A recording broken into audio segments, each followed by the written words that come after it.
Ano, to je dům našich snů. Můžeš to přejít po vodě. Je to zkratka.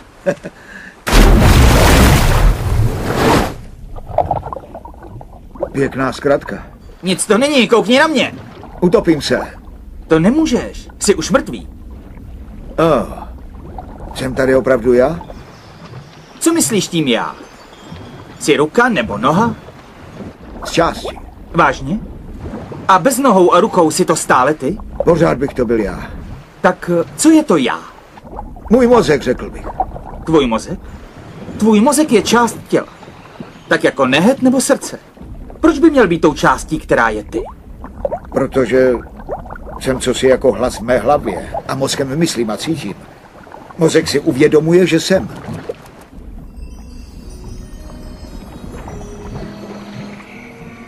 Když si uvědomuješ, že jsi, tak jsi.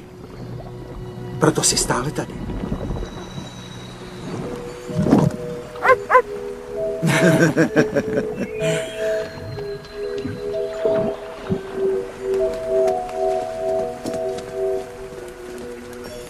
Nemá okna. Co pak nechceš nic vidět? Napij se. Věř, že je to káva a bude to káva. Dobře. Je to káva. Fuj, akrylová. Proč je to tak těžké? Co? Tvůj mozek je maso, které hníje a mizí. Poslyš, je tohle všechno, co jsi měl? Jako bys byl ve svém domě. Jsi ve svém domě, ale to neznamená, že ty jsi svůj dům. Dům spadne, ty se zvedneš a jdeš pryč. Postavil bych ho znovu, hm? Vidíš své tělo, protože chceš. Vidíme to, co chceme vidět. Něco ti ukážu.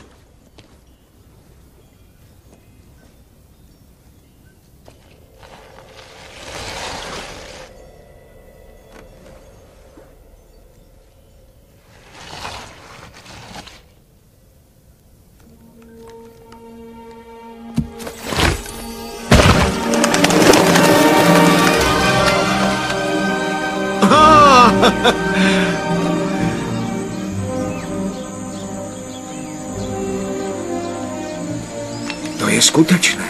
Kde je ten obraz? Už ho nepotřebuješ. Tohle je teď tvůj svět. Tohle je pravé. Hmota je jen iluze. Ironie, viď? Kde je vlastně Bůh? Je tam nahoře.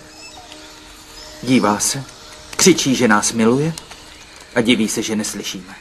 Co říkáš? No. Vypij si kávu. Není smlíkem. Nechtěj toho moc.